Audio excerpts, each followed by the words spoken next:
Welcome back to another episode of Team Building Tips on the Educational AD Podcast. We'll be back with today's guest, but first let's hear from our podcast sponsors.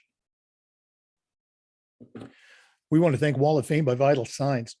You know, they are on a mission to bring your school's legacy to life. They provide a variety of interactive touchscreen video consoles, along with an extensive library of templates to make it easier than ever to recognize the athletic achievements of your students, both past and present. Go to vitalsignswalloffame.com or to learn more and get started with your own digital Wall of Fame tribute. Call them at 614-981-3589 or email them at sales@vitalsignswalloffame.com. That's sales@vitalsignswalloffame.com.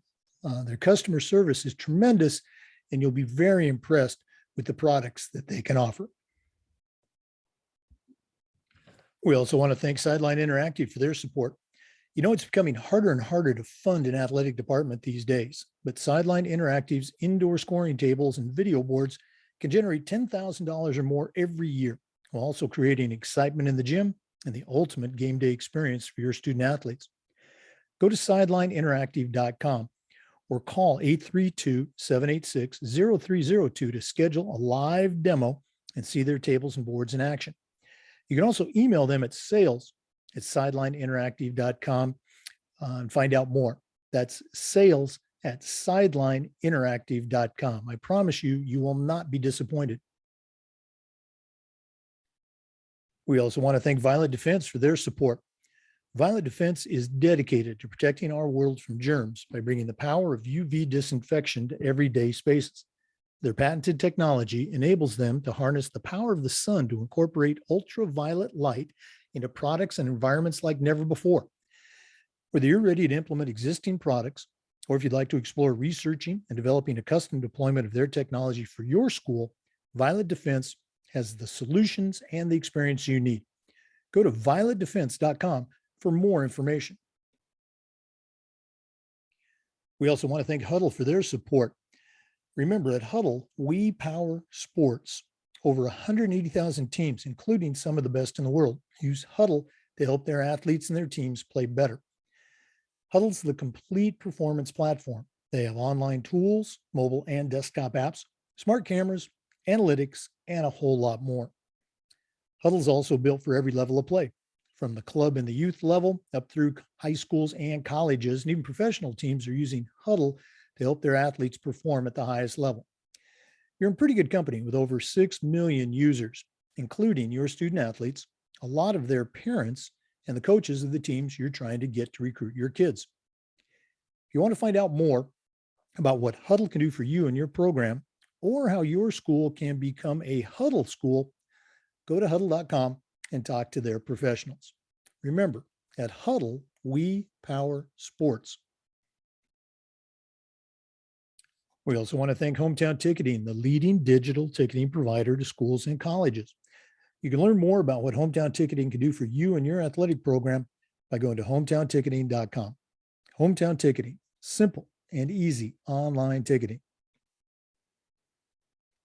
We also want to thank Athletic Surveys by LifeTrack. They sponsor the Athletic Director's Toolbox segment of our podcast.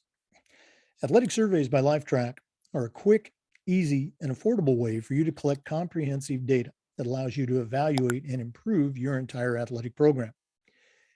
Athletic Surveys by LifeTrack also connects you to the 95% of the parents and the student athletes who really love your program, and it gives them a voice to help demonstrate the importance that a positive athletic experience has for them. Go to athleticsurveys.com and check out their testimonials, and then give them a call at 1-800-738-6466, or you can email them at info@athleticsurveys.com to get started. If you've never used a survey to check the pulse of your student athletes or your parents, you're really missing out. Talk to the folks at Athletic Surveys by LifeTrack and let them help you take your athletic program from good to great. Welcome back, everyone, to another episode of Team Building Tips on the Educational AD Podcast. We've got a real special guest today, Bill Fitzgerald, Bill is a certified master athletic administrator, longtime high school athletic director. He's retired, but he's not taking it easy. He's the executive director for the Nebraska State Interscholastic Athletic Administrators Association, the State AD Association for Nebraska. He's very involved at the state and at the national level. Nationally, he's the current chair for the NIAAA Publications Committee. So all those great articles, the IAAA magazine that comes out, he directs the crew that produces all that. Bill, welcome to the podcast. Thank you, Jake. I appreciate it and looking forward to having a discussion today. We're excited to have you. As you probably know, we always like to let our listeners have a chance to get to know our guests. So tell them a little bit about yourself, where you grew up, where you went to school and college, and how your path has, led you to this, present position of, directing ADs in the state of Nebraska. Well, I always like to kind of say that I'm a product of the educational society. My dad was a teacher and a coach in the Kansas City, Kansas public schools. I grew up there until I was in about sixth grade, and he had the opportunity to take a position at Peru State College in Peru, Nebraska. So we moved from major inner city metropolis to a town of about 1,000 people. And it was quite a culture shock to me, but it was also probably one of the best things that could have happened for me. My dad, I played a little bit of youth sports in Kansas City, some football, some baseball. When I got to high school, I was involved in football and basketball, golf. Fortunate enough to play on a couple state championship teams in Legion Ball and enjoyed that a lot. In college, I played at Peru State and was also involved in baseball there. And during that time, I was the student assistant to the athletic director for 4 years at Peru State. And that kind of got me going. That guy happened to be my dad, so that helped a little bit. Knew him pretty well. He put me to work. I got to know all the different things that an AD needed to do. So I think it was pretty much on-the-job training. I was also the student intramural director, and he pretty much said, okay, this is yours, run it.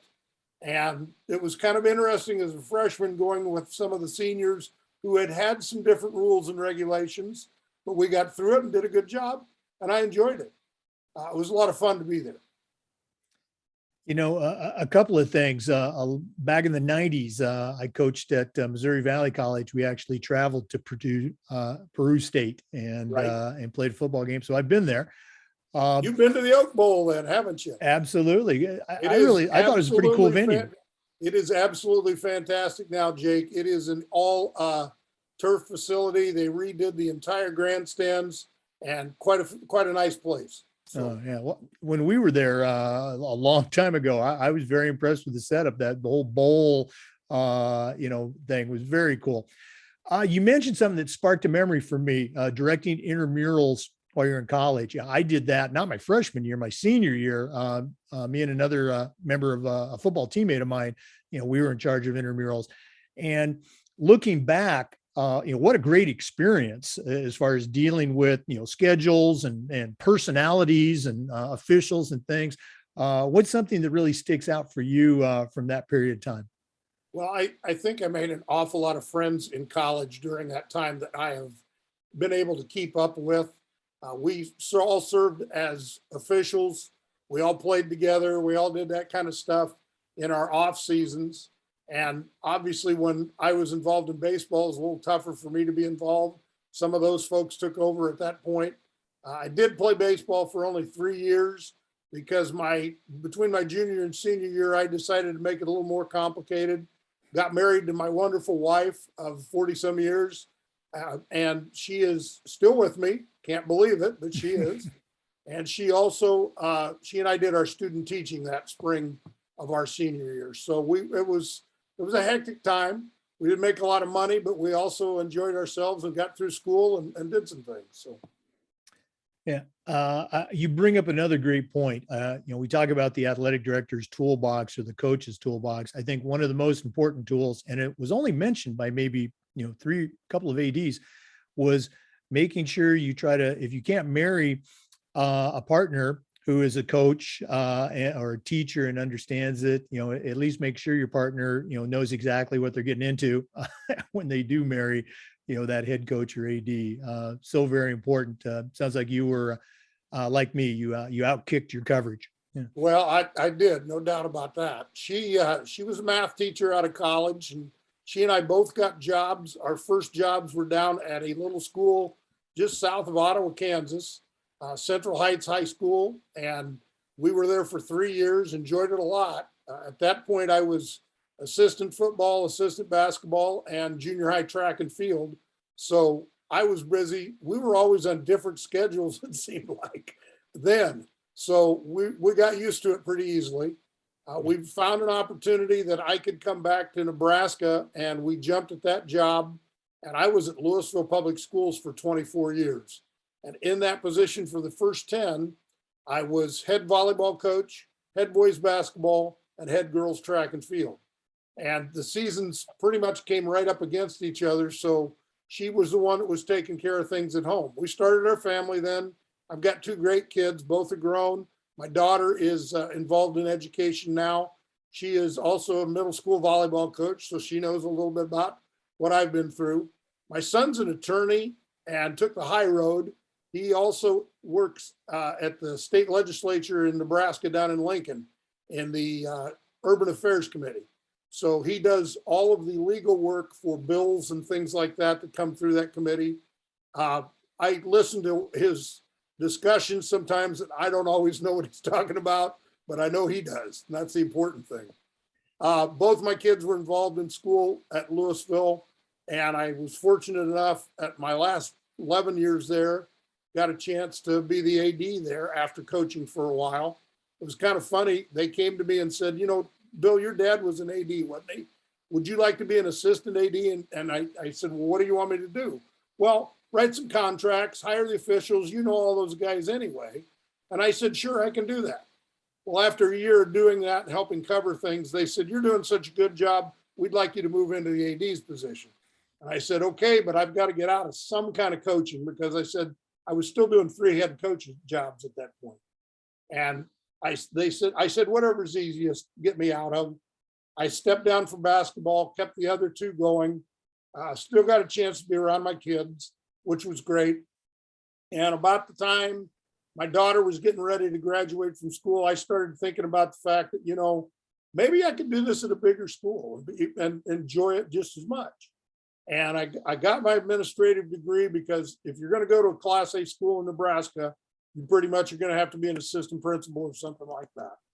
And I was very fortunate to get interviewed and hired for the job at Fremont High School. That's where I spent my last 12 years.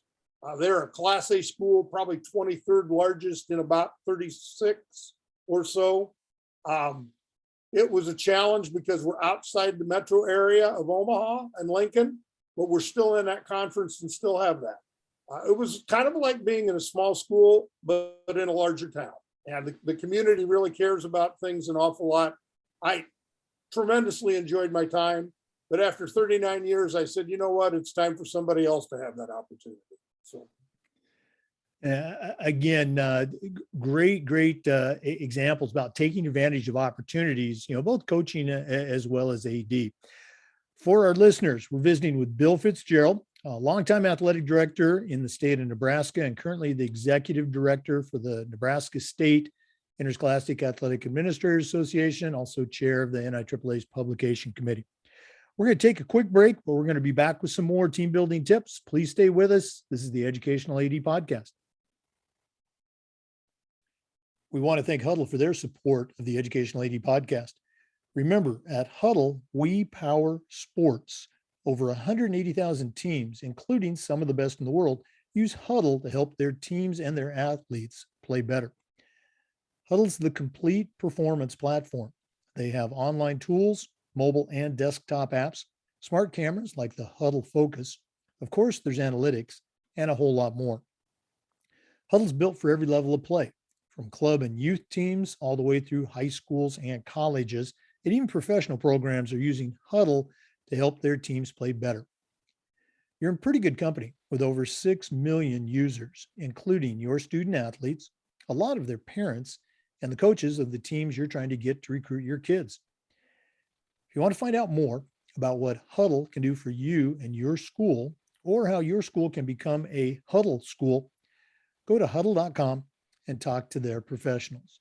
Remember, at Huddle, we power sports. Welcome back, everyone. We're visiting with Bill Fitzgerald, the Executive Director for the Nebraska State Interscholastic Athletic Administrators Association. Bill, earlier on, you talked about, how your dad was an athletic director, and I'm sure, he's somewhere on your list of the mentors that you've had in your life. So if you could, share with us, some of the people that have impacted you and helped you along the way. Well, my dad was a major factor in what I've become and how I've been. When I was growing up, I was always kind of that tag along kid where we had, sports and practices and stuff like that. I was going with him. I enjoyed it an awful lot, being around the athletes and stuff. I learned not only from him educationally, but a lot of life lessons as well. Unfortunately, he passed away in 1998. During the time that I was an AD, he had helped me up till that point, and you'd be amazed how many times you find yourself thinking, okay, how would my dad handle this? He was a great person to be around. I think probably a huge advocate for students more than anything. If you were to talk to any of the people that he had as students back in high school, college, he would probably be mentioned in a good light. I can tell you that another person that probably was a great mentor for me was Kurt Glather. He is now involved with Lincoln Public Schools, but he was my principal at Louisville for a while. And he helped me realize that even though I'd been at Louisville for a long time, if I wanted something different, I needed to go outside the box. And he got me involved in the educational leadership and the things that I needed to do to move to the next level. So, he's a good person. He was sports oriented. Had a lot of educational side of the job. It made me realize that I needed to, kind of push ahead a little bit to get going. So after 24 years and my daughter graduated from high school, that's when I got the opportunity to look at the Fremont job and was fortunate enough to be able to fill that role. No, absolutely. Talking about, your current position as the executive director, and also your position as the chair for the publications committee for the NIAAA, those things just don't happen. So share with our listeners, particularly the younger ones, how you first got involved at the state level and your certifications, CMAAs, et cetera, and how that led to, being involved at the committee level on a national, for the national organization. Well, when I moved into the AD's position at Louisville, there were a couple ADs in our conference that said, hey, Bill, this is something you ought to be involved in too.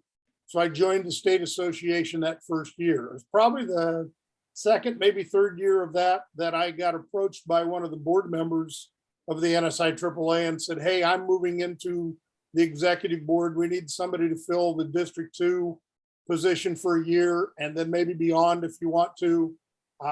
Would you be interested in that? So I was elected to the District 2 position. I held that for 3 or 4 years. And then I moved into the leadership position on the executive board of the NSIAAA.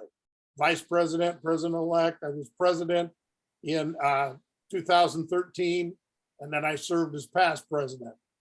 Once I got done with that, I was and during that time, I worked towards my CAA, which I got in 2004, and my CMAA, which I finished in 2009. Those are the kind of things that helped me build some connections with the national level. The first conference I ever went to at the national level, I went to Nashville. Beautiful place, but I don't remember much about it because I took 4 LTI classes that I needed for my CMAA. And the last day I was there, it was kind of funny. These guys from Nebraska said, Fitz, where have you been? And I said, I've been in classes the whole time. And they said, well, come on, let's go. So we did some touring around Nashville area. That was a lot of fun. Saw some battlefields. I'm a big Civil War freak, that kind of thing. So I enjoyed it an awful lot.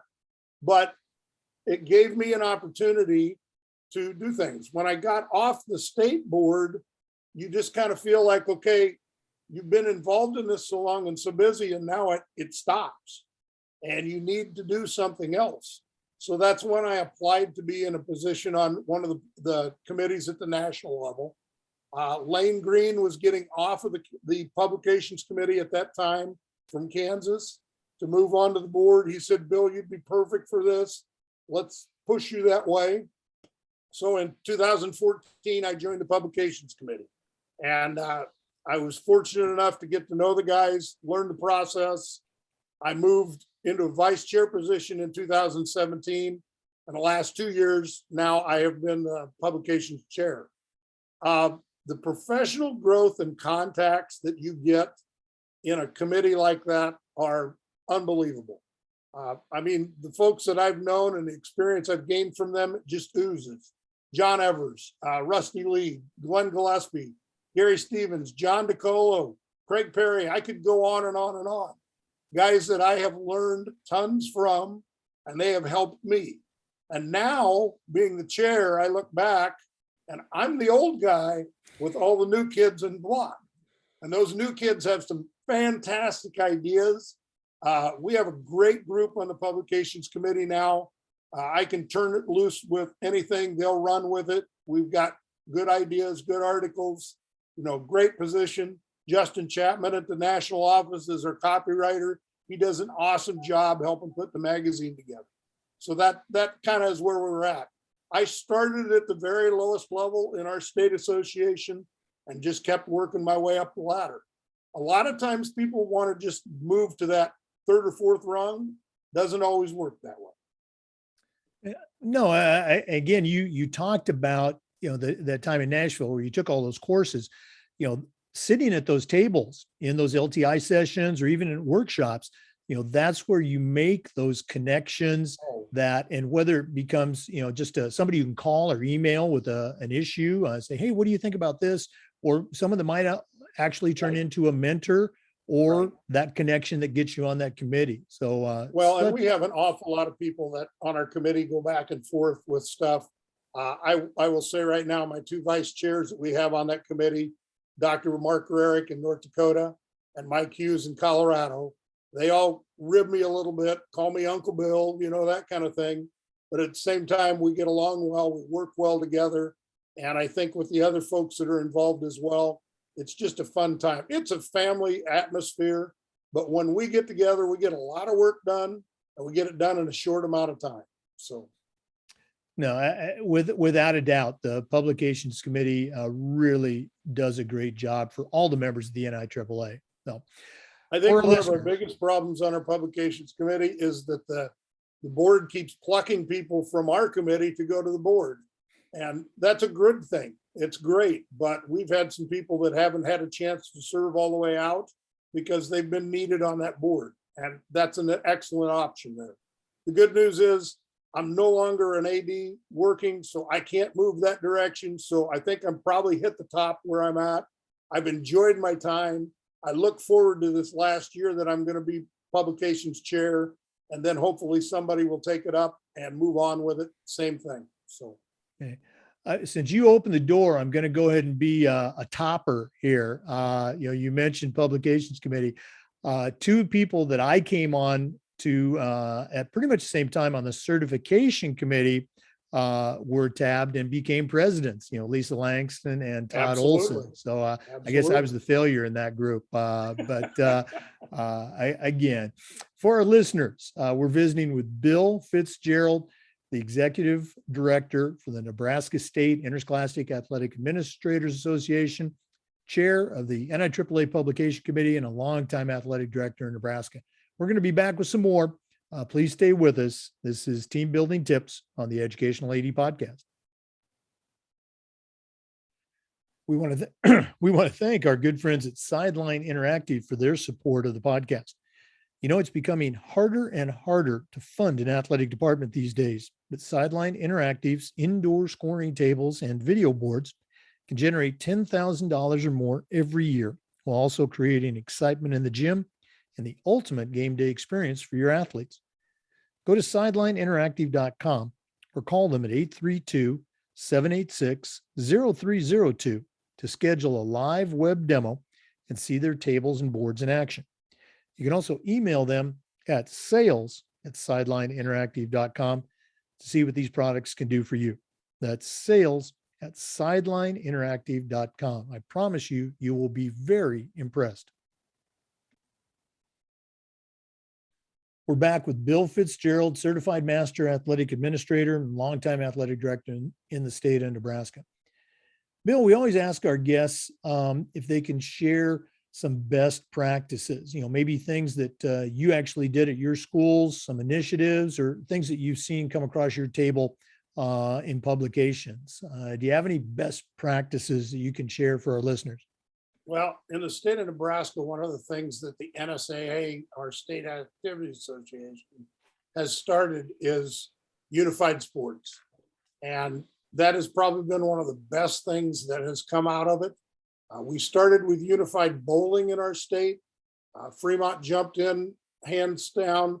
We had some great activities and opportunities for both our special needs students as well as our regular ed students. And they worked together for a goal. And they had a great time with that. They are now, I know, doing some unified basketball, some unified track. You will see all kinds of activities at our state track meet. We have special events for those folks and going that way. So we have some good things to be involved with there. As far as our best practices are concerned, that's one of our features in the IAA magazine. We try to share those things with folks. I don't want to get ahead of myself there because we've got some good things to share with people in our next coming issues. We're actually in the springtime going to do an entire issue based around Title IX, in summer edition, and the anniversary coming up. And I think that's an excellent area to touch base on to make sure people understand the importance of what it was and how it has impacted female athletes and participation across our nation. Yeah, again, it's such a tremendous resource. We wish it, was maybe came out more frequently. I know that would give you guys a lot more work to do. It would. That's okay. But looking back over the years, there's been some really, some giants, some Hall of Famers that have contributed to the IA magazine. In your tenure on the committee, I don't mean to put you on the spot, but what's one article maybe that really jumped out at you at the time and has, in your opinion, really stood the test of time, still applicable today as it was when it first came out? Can you think of one? Probably not off the top of my head in that respect, but I do know that there are some segments and things that we have done. Dr. Bob Stitchcomb, who's no longer with us, and John Evers put together a segment of articles related to the 14 responsibilities and duties of an athletic director. And I think those are things that probably we all need to review at one point in time. They took two at a time and they went through them and shared with our membership through about 7 different magazines. But it was also a good segment to have a reminder of what we are responsible for as ADs. When we teach and mentor our new ADs here in Nebraska, it's amazing how many of them do not have a clue as to all the things that we have to do in our jobs and the responsibilities legally that we have to help them and help our sport activities progress in the manner they should. Yeah, great example. I was just a couple months ago, I was asked to present to a county here in Florida to their athletic directors, and that was our topic, the 14 legal duties. I would actually share that every year with our head coaches, from a coaching standpoint. These are things that I'm doing as an AD, but these are the levels you as that well you as need a coach need to do that. Yeah, no, Absolutely. great stuff. If someone goes to the NIAAA's website, the main website, where do they go to find those types of resources for the IAA magazine? I'm putting you on the spot here. Well, in essence, if you go to the website and you go to the main page. I'm trying to kind of pull it up to make sure I remember. It's under professional development, Right. and you can find out the different things that are there. There's some areas that it talks about those. There's also a spot, member resources, that's under the member portal. So if you go to those and click on that, you will find some areas that you can get to the magazine with. It doesn't seem like it's as easy as it should be, but at the same time, we do have a area that has all of the magazines archived. And I'm working with the NIAAA to make sure that's a one click instead of a 3 or 4 click. So sometimes we get buried a little bit, but if you keep looking, you'll find it there. So, and again, you go to the NIAAA.org website, look on that main banner, maybe do a little exploring, but, check out those resources for the members. Okay. absolutely. Once again, we're visiting with Bill Fitzgerald, longtime athletic director in Nebraska, current executive director for the Nebraska AD Association, and also chair for the NIAAA Publications Committee. We're going to be back with some more, but we're going to take one more break to hear from our sponsors. We also want to thank Wall of Fame by Vital Signs. They are on a mission to bring your school's legacy to life. They provide a variety of interactive touchscreen video consoles, along with an extensive library of templates to make it easier than ever to recognize the athletic achievements of your students, both past and present. Go to vitalsignswalloffame.com, and you're going to learn ideas to showcase your school's diverse history along with your proudest moments. That's vitalsignswalloffame.com. You can also get started with your own digital Wall of Fame tribute by calling 614-981-3589 or shoot them an email at sales@vitalsignswalloffame.com. That's sales@vitalsignswalloffame.com. Welcome back. We're visiting with Bill Fitzgerald from Nebraska. Bill, you and I are of a similar age, and I can remember 100 years ago when I was in high school, it was very common for my coaches to use phrases like, come on, Jake, you got to suck it up, or come on, Jake, you got to be tough. And I think we've found over the years, maybe better ways to, communicate that to our student athletes. Toughness is a very important part of the athletic experience. So how can a coach or an AD coach their people to be tough while also being aware of, the very real social emotional challenges that, let's say, a Generation Z kid is experiencing? Do you have any advice for us? Well, I thought about this for a little bit when you asked me this to begin with, and I think it deals with the culture of the school, the culture that the AD and the coaching staff want to put out there. You need to be cognizant of feelings with kids, but you also need to keep them understanding that you are there for them. You are not trying to do something against them. You're trying to help them be a better athlete, a better person, and involvement. There might be some times where when I was coaching, I would say something a little bit tough to somebody. But at the same time, I would turn around and pat them on the back afterwards and say, hey, you did a nice job with that. You took that well. There's going to be times I'm going to be mad at you, but if there's something that I'm not saying, you're probably in worse trouble in that respect. You need to probably make sure that you visualize and express yourself in a manner that people can understand in this generation. A lot of times, when I was growing up, as well as you, Jake, we had coaches that jumped our butts quite a bit. And it was one of those things where you just basically took it. Nowadays, it's a little more sensitive action. You have to be aware of that. I had at least a couple coaches in my career where we had to talk about that a little bit and how to adjust to that need. And it's different coaching those folks now than it used to be 10, 15, 20 years ago. Yeah, you talk about a couple of key points, the culture that exists, school-wide, as well as, that one-on-one culture between the coach and the student athletes. And again, the challenges maybe for an AD to work with coaches to help them, communicate the love that they have. You go back a long time ago, Vince Lombardi, Yes. certainly I think the personification of the tough coach, but every single one of his players, when you ask them, they loved him. So, he had done whatever it took to create that relationship where he could coach them hard, but they knew it was coming from a place of love, very important. You look at some of the great high school, college, NFL, pro sports coaches that are, I mean, they're relating more to their athletes.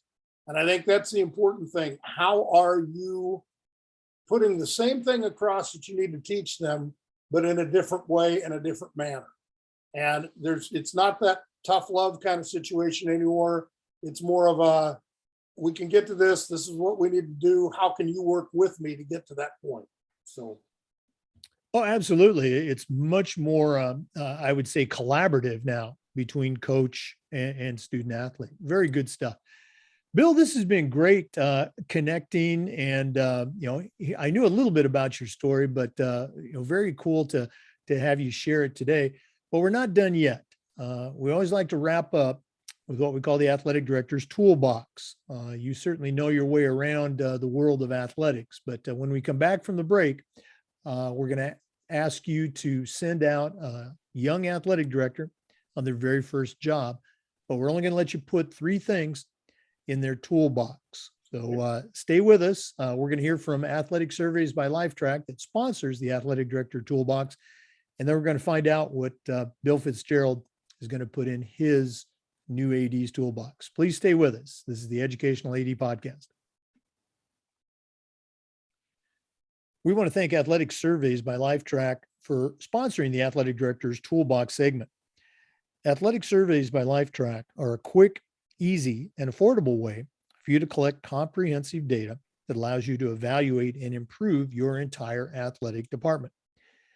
Athletic Surveys by Lifetrack also puts you in touch with the usually 95% of the parents and the student athletes who really love your program. And it gives them a voice to help demonstrate the importance that a positive athletic experience has for them.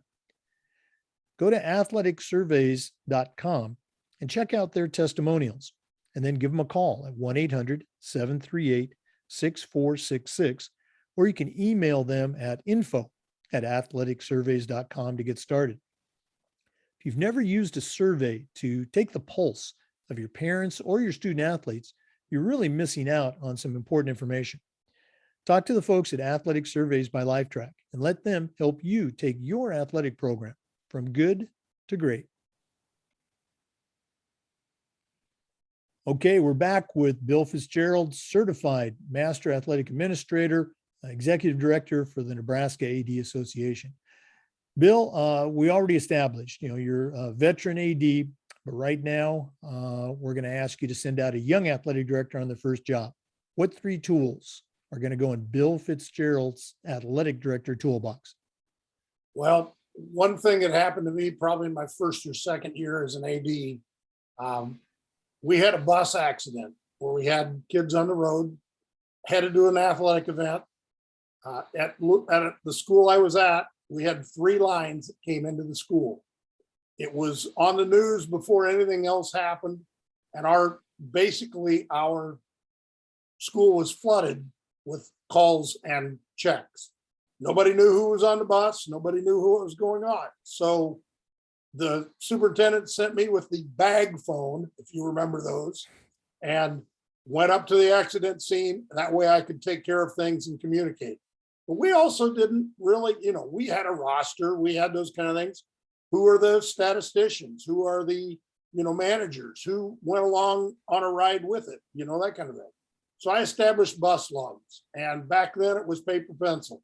You basically checked kids off and stuck it in a folder on your way out the door. And then when you came back, this is who you came back with. But when we had that, I could have taken that list and known who we had, who we needed to be aware of and take care of.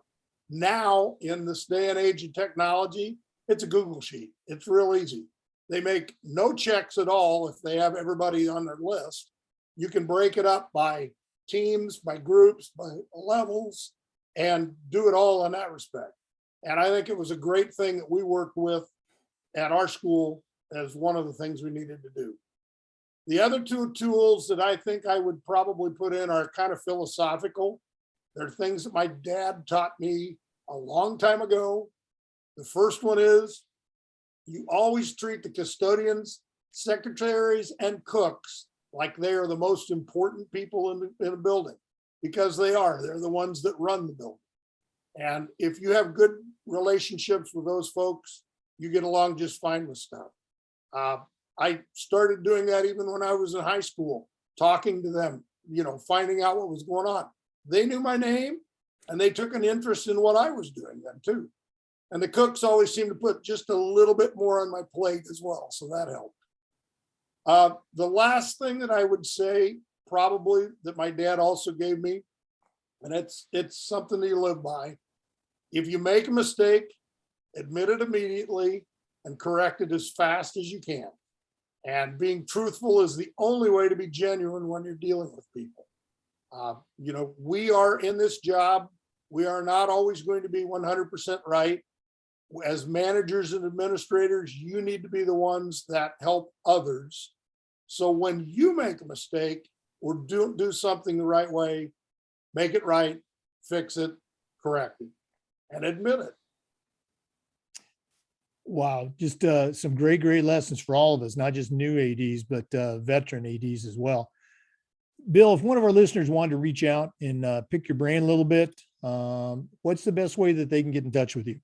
Probably the best way would be at my email, and that would be Bill, Bill, Fitz, Fitz 54 @gmail.com. It's all lowercase.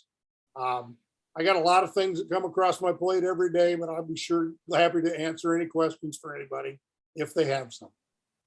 And for our listeners, Bill is also very active on Twitter, tweeting about a number of things, athletic related and otherwise. So check him out. Bill Fitzgerald, thanks so much for being on the podcast today. Jake, it has been a privilege and an honor. Thank you very much. And I enjoyed talking to you today. Well, same back at you, sir. For our listeners, remember the Zoom recordings of these interviews are uploaded to the Educational AD Podcast YouTube channel. We appreciate you listening today. Come back again next time for another episode of Team Building Tips, as well as our regular interviews on the Educational AD Podcast. Before we go, we want to thank Hometown Ticketing for their support. Hometown Ticketing is the leading digital ticketing provider to schools and colleges.